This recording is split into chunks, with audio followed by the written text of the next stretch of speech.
Election day reminders, paalala naman po, nakatasking na naman po tayo, may incident management team naman po tayo.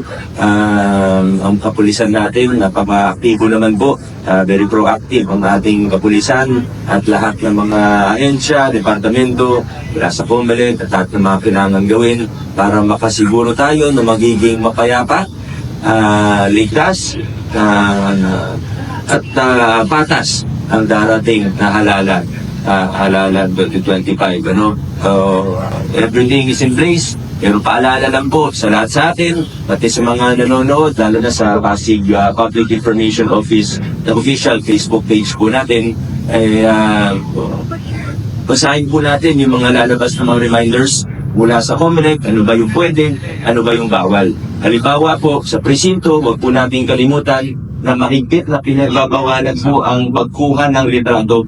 Bawal kumuha ng selfie sa loob ng presinto, bawal kumuha ng picture, bawal kunan ng balota, bawal picture ng balota.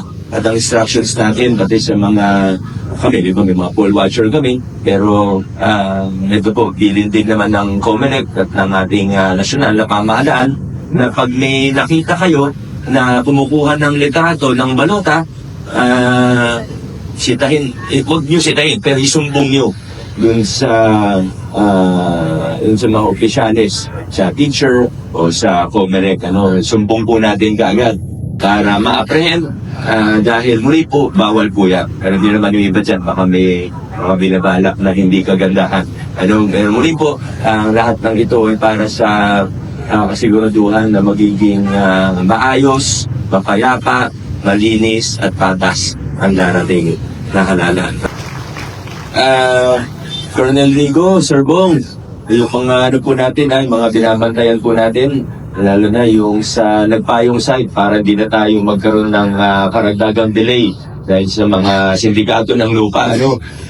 Paalala po sa lahat, di po magsasawang ipaalala sa inyo kasi ang sakit po pag may nabibiktima, nakakaawa po talaga. Pag bibili po tayo ng lupa, hindi lang sa nagpayong, kundi sa iba pang kasi sa totoo, pero pag bibili po tayo ng lupa, due diligence. Kung hindi tayo sigurado, kahit 99% sure tayo sa palagay natin, ipakita natin sa abogado, ipakita natin sa lisensyadong broker. Dahil marami pong magagaling magsalita, may ipapakitang papel, minsan di naman natin naiintindihan, pero mali pala yung mga papeles, gaya ng kaso sa nagpayong, pinapakita pang mga Supreme Court decision, pero kung totoong abogado yung magbabasa, makikita niyo po, talo sila sa mga kaso. Pero madaling di ba? Madaling idaan sa kwento, madaling idaan sa presentation na maayos o maganda, pero sa totoo, scam pala yun. Ito yung mga wina-warning din sa atin ng DSUD mismo na mga scam sa lupa. Ito yung mga professional syndicates, land grabbing syndicates. Kaya mag-iingat po tayo at muli po, Sir Bong, Action Line, maraming salamat at alam kong hindi rin madali yung ginagawa ninyo. Meron tayong kasama na minsan natulak lang tayo, minsan napapalaban talaga. Yung nakaraan, may mga nakalmot at iba pa. So, maraming salamat po sa ginagawa ninyo. Kailangan talaga bantayan po natin ito. May mga iilan pa tayong site na ganito. Related po rito, Puso, congratulations po dahil marami tayong progreso ngayong taon, kahit ilang wala pang kalahati na taon, talaga maraming malaki ang progreso natin sa Puso. Hindi lang dun sa dalawang vertical housing project natin, pero higit pa rito dun sa mga tinatawag nating local CFP. Talagang ilang libo yung magiging beneficiary dito, ilang libo yung nakakasana. Yung sa Ismar, nagpirmahan na rin po tayo. Pero sa susunod na mga buwan, sunod-sunod na po ito, di ba? Mga ilang libo rin po yan.